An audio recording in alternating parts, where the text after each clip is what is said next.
Welcome back everyone to my Let's Play of Dragon Quest V. Like father, like son. Prince Collins, Prince Henry's son, is pulling the same trick on Bean's kids that Prince Henry pulled on Bean. Basically asking the kids to get the goon badge and then bring it back, and while they're getting the goon badge from the treasure chest, sneaking down this hidden staircase. But since Bean knows about the trick, he helps his kids solve the problem, and they find Prince Collins here, and he's a little upset that we found out his trick, but at least it's the Chancellor appearing now to take him away rather than a bunch of kidnappers, like what happened with Prince Henry after we discovered Prince Henry's trick. So after we do that, we can go talk with Prince Collins, and we'll actually get an item. We'll get an item called the Hat of Wind. You can use it to cast the return spell. We'll be giving that to Slaylin. Basically not really using it for the return. We might use it once or twice for the return thing, but it's not really all that important. It's mainly just going to Slaylin to be good headgear for him. So first we'll go out and talk with the Chancellor here. We saw him hanging out here on the outskirts of the castle. I don't know if I can take any more of the mischief Prince Collins is always up to. Makes me anxious to think there's the characteristics of the future king of this land. Well, maybe, like I said, he'll mature with age like Henry did. So we're going to head on up to their room and talk with Collins, and like I said, he'll give us the Hat of the Wind. Sorry about just now. My father told me to apologize. So here's something good. Receive the Hat of the Wind. And I'm going to come back here and show that the difference just happens if minor differences that happen if you come in here with only your daughter, and then if you come in without any of your kids. So you get a slight dialogue change. I guess the game didn't anticipate just coming in with your daughter, because we'll see when that happens that Prince Henry refers to our daughter Harriet as a he, so I guess they're just thinking that you would just bring your son Cosmo. But yeah, they didn't program. Like I said, probably just an oversight, being limited memory or limited ability knowing how to use the new tools, because this is, like I said, an early Super Nintendo game. They didn't know how to, I guess, stretch all the memory out as good as they do. You saw that in Nintendo games. First few years Nintendo was out, the games were, I guess, a little primitive. They didn't maximize the use of the hardware, but then as people got more familiar with it, the games got more complex. I mean, you just saw that, like, from the change from Dragon Quest 1 to Dragon Quest 4. So we're going to do change here, change it to night real quick. This guy tells us about, I guess, a hint about the armor that we could have got from Kando's henchman, the demon armor that we gave to Sancho. And before we came in here, we looked at the map, just to reinforce what this guy says right here, that to the west there's a cave where there's some pretty strong armor. That cave is pretty interesting.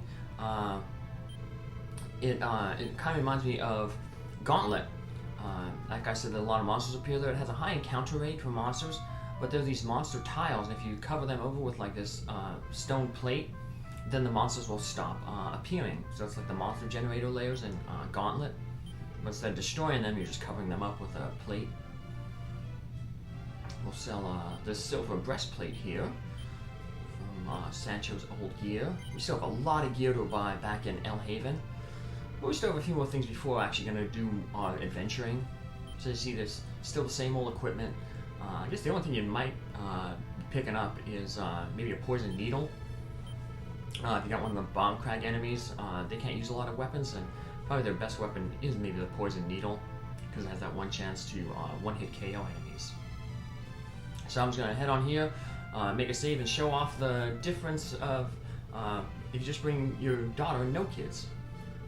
So see, he says, also have Collins show him around, but all we have is Harriet, our daughter. And then they sneak off, and very similarly, Collins pulls the same trick that he did on the two of them. We'll just see that dialogue here real quick. But rather than Cosmo being the one to complain, obviously it's going to be Harriet, because Cosmo ain't here. So Harriet takes the lead in the dialogue. She'll come running out. Daddy, Collins disappeared somewhere. He told me to get at the goon badge, and when I was opening the treasure chest, he vanished somewhere. Daddy, help me find him. We will do exactly that. And then right after this, he just says the same thing, like that you can't be his goon. And then we're going to head on back in without any of the kids, and just see the slight dialogue change. The interesting thing here is in the third generation, you can't enter towns with monsters. And that's going to be interesting because it would be interesting to see what would have changed when we head to that farming village that we were in, Kabochi, and if we could have Barango in with us. But if you, go to that town and have Barango in your party, basically just like what happened here, if you try to enter a town with a monster in your party, they get kicked out and replaced with one of your human characters. So I guess once again it was that change, the hardware limitation of people not knowing to use the full potential of the Super Nintendo, because I guess to keep that the programming down and the code down, they realized, well, we'll just set this up that you can't bring a monster in. That's why they have to code new dialogue for those individuals. So nothing changes here at Ned's Inn.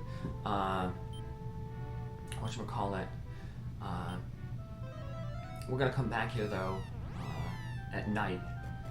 What does change though is a little bit here at night. Oh, yes, of course I remember. I believe you're traveling the world to search for your mother. What now? You're traveling the world to find your wife that was turned to stone. Oh my! I'll pray for you and that you find her soon.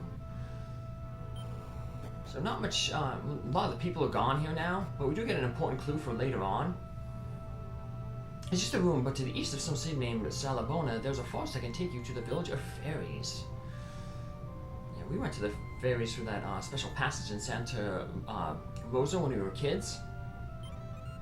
But we're gonna have to go to the fairy world later on. The game's going to ask us to go to the fairy world. And like I said, if you're not traveling around to all the old places that you used to go to, you wouldn't know to do that or where to go. You just have to kind of hunt around. But this is where you would get that clue on where you need to go when you're asked to go to the fairy world. So since I turned it to night, we'll just show off that back at Ned's Inn, nothing's changed. You get no new dialogue, no new travelers. The lady is still welcoming you, and the bard is still telling you the same tale. That the High Priest of the Order of Light is actually a woman. What? You don't know the Order of Light? They say if you join the Order of Light, you'll be safe. Or maybe they're just trying to collect money. Well, we know they're trying to collect money because back in Alpalka, the innkeeper, his wife, was basically saying that visitors with slow won't be able to send a lot of money to the Order of Light. So here's our last stop, Port Selmi, on our trip to gather treasure behind magic key doors. After this, all the treasure that we'll need to get is behind final key doors. Speaking of treasure, this kid wants to be a sailor to find a bunch of treasure, but his mother's like, the real treasure is your life. Traveling by the sea is dangerous. We know that because we went to that port that we started the game at, and the husband there got eaten by a monster. And then this guy to the southeast in the corner, the old man, he's still lamenting the death of his son at the sea. But the sea monster's getting stronger. Sailing can cost you your life. So that's, I guess, an in-game description of why there's going to be new monsters out on the sea. Although you have to farm them and show them off their stats off, like fill up the bestiary. And I forgot to talk with that old guy. Oh. He basically says that, looking back, I forgot. Basically says, he's just snoring there. mumbles about his son. He says a little bit more during the day. So let's head to the lighthouse. Not really too much new dialogue here, but we do learn the name of the mountain where we were slaves at, where we were building that temple at the beginning of Generation 2.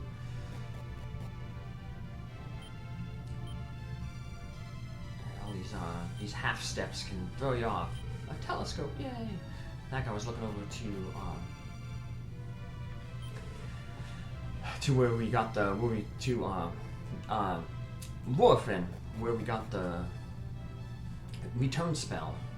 We're gonna get a new spell off of the guy later on, but we won't be visiting there until next episode. We're just gonna finish visiting here and Kabochi, the farm village to the south.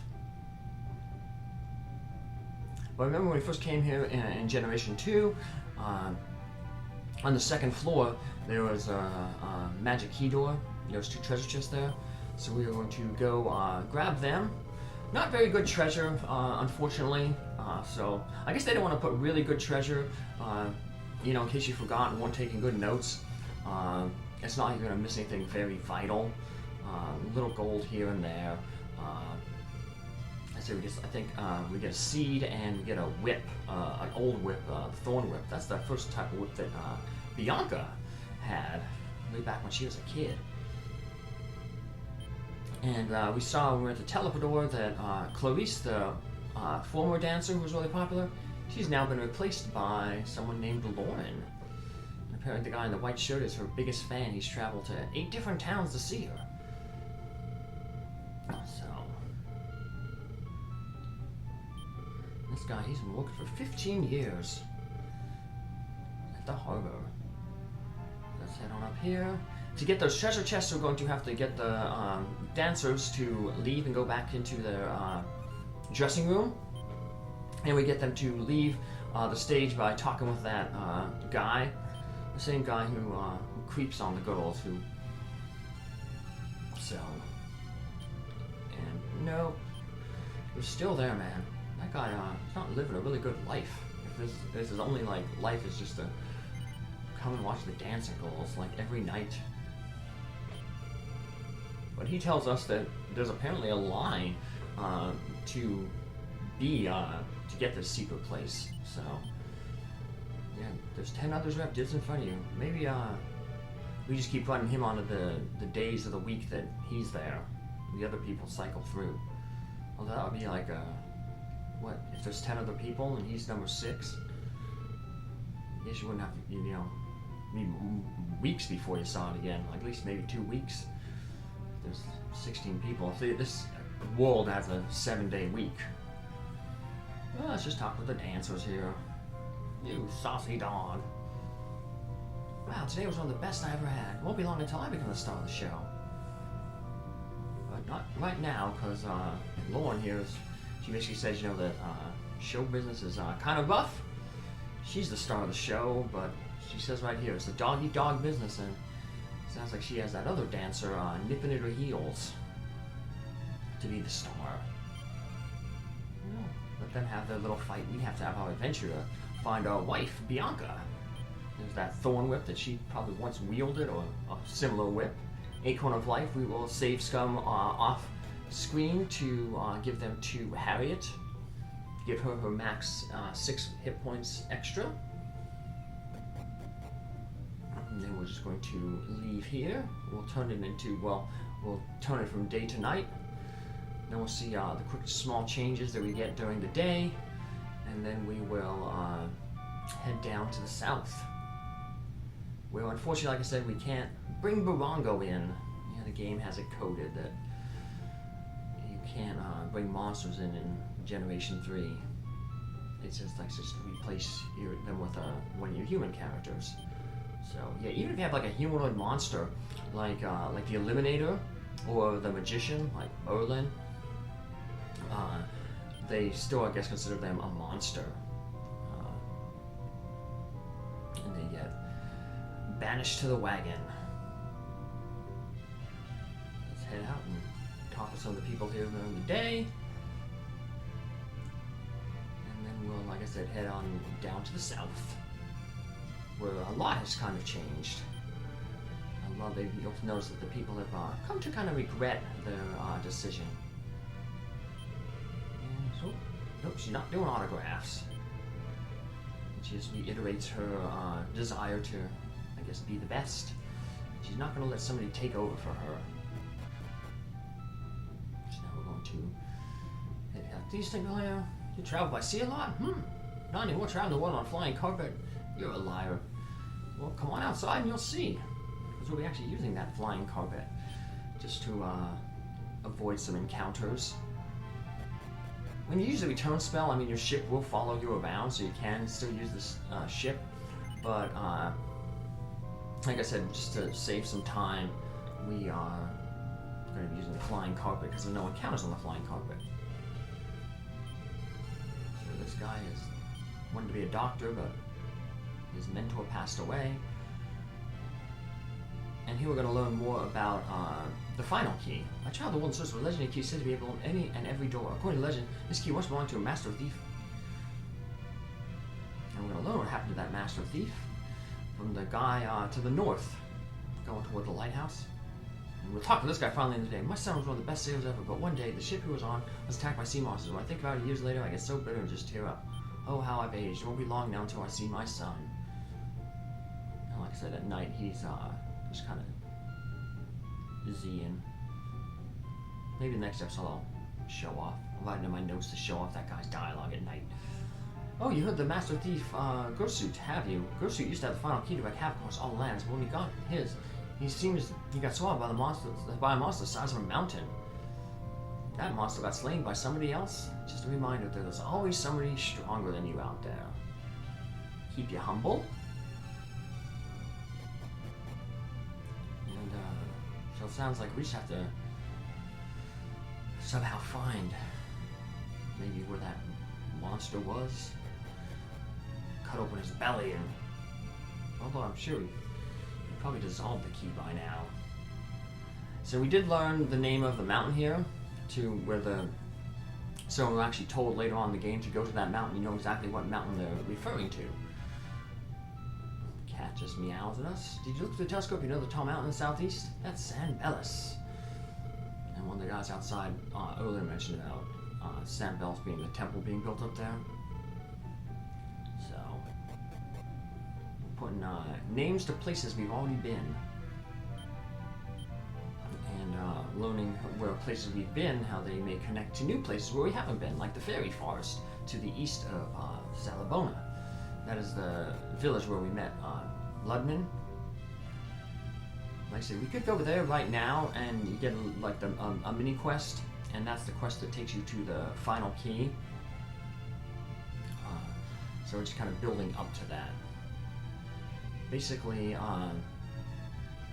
the spoilers, the monster who ended up eating the thief with the final key, Ludman's ancestors, you know, he was an adventurer himself, and we went on an adventure to post his wife. So I guess adventuring runs in his family. And his ancestor defeated that big monster and sealed it.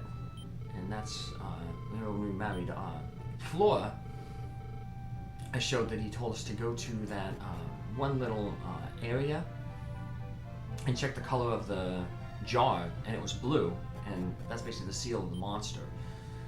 But if we go there now, he'll tell us to go look at it, and it will be red, showing that that monster is breaking its seal. So we'll actually get to fight that monster then. It's as big as a mountain. It's a very interesting boss battle. Like I said, right now, our characters who want to fight that, which would be Bean, Harriet, and Cosmo, they're all, well, not Bean, but the kids are definitely under-leveled, and we need to get them to gain some level so they have the right spells.